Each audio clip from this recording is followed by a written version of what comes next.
Yesterday I made quite a long video about self with others. I explained in detail how it works and the problems that it's trying to address. Quite long and quite serious.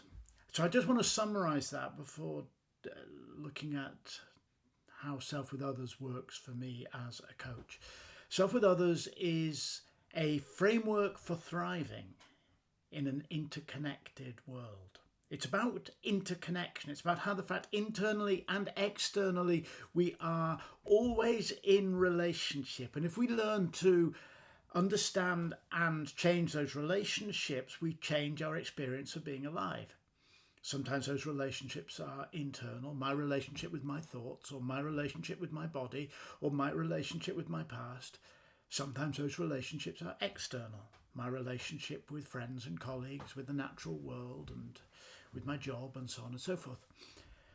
But Self with Others explores interconnectedness and how, by observing and manipulating the nature of our connections, we can change how we experience the world. We can essentially change who we are. And it does so by offering a 360-degree perspective. What does that mean? Well, you see, Self with Others grows from the fact that for years when I was training performers, a certain kind of performer, the sort of one who was interested in digging deeper or making links between the things they were learning as a performer and other aspects of their life, they would often say that they didn't quite know where to start. How should they look at things? What should their starting point be? Should they learn some more skills? Should they develop a belief system? Which training process was best? And these questions are ones that maybe we all ask. We're always looking for some solid ground to stand on. That's a phrase I kept coming back to with people. I would say, you're really looking for some solid ground to stand on, aren't you? And they go, yeah, I want something solid. I want to know what my starting point is. Well, Self with Others is solid ground to stand on as you look at your life and look at yourself and try to make decisions about what needs to change, how it needs to change, and how to go about that process of changing. But let's be clear, it's not a belief system and it's not a philosophy. I'm not telling people what to think or what questions to ask or how to behave. I'm working with people as they discover for themselves what they believe, how they want to change, what actions they want to take. I mean, I'm sorry, if you want to work with me as a coach, then you're going to have to do most of the work.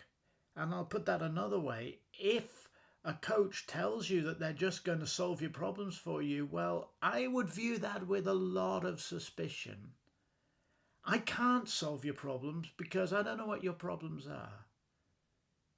I can't fulfill your dreams because I don't know what your dreams are. What I can do is provide you with solid ground to stand on as you examine and explore yourself and your options. And that's what Self with Others gives us. It gives us clear perspectives. I work from three perspectives: the perspective of the inner life, the perspective of interconnectedness, and the perspective of systems. It gives us clear perspectives to observe ourselves and our world from. And it gives us 7 key ways of asking questions, and linked to those questions are a set of strategies, things that we could try to do. In the end, Self with Others is about building your empowerment and building your resilience. You don't get to control life. I'm sorry, you don't get to say, I'm going to write out a spreadsheet and that's how my life's going to go.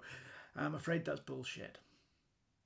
What you do get to do is look forward and make choices about what to do now and develop the resilience that whatever happens, you're going to be able to not only survive but thrive in this unknowable, complex, magnificent, awe-filled, interconnected world. I run a signature program called Momentum Coaching. Only really two things happen in momentum coaching. It's always an intense and wonderful journey, but two things really happen. We look at what you need to stop doing and what you could start doing. To use a car analogy, we look at taking the brakes off and then putting the foot on the gas. No point in putting the foot on the gas until you've taken the brakes off. No point in making changes in your life if you're still doing the things that hold you back and screw you up. So, what can you stop doing?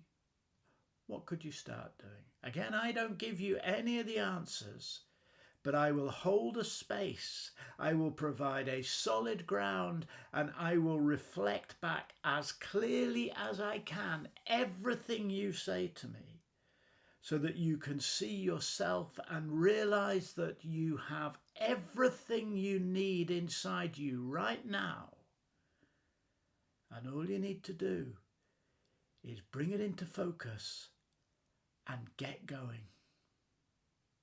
If you'd like to talk to me about my signature program, the Momentum Coaching Program, send me a message, reach out, launch a carrier pigeon to rural Ireland if you like, but get in touch and let's get going. Whatever you're up to today, make it full of joy and magnificence.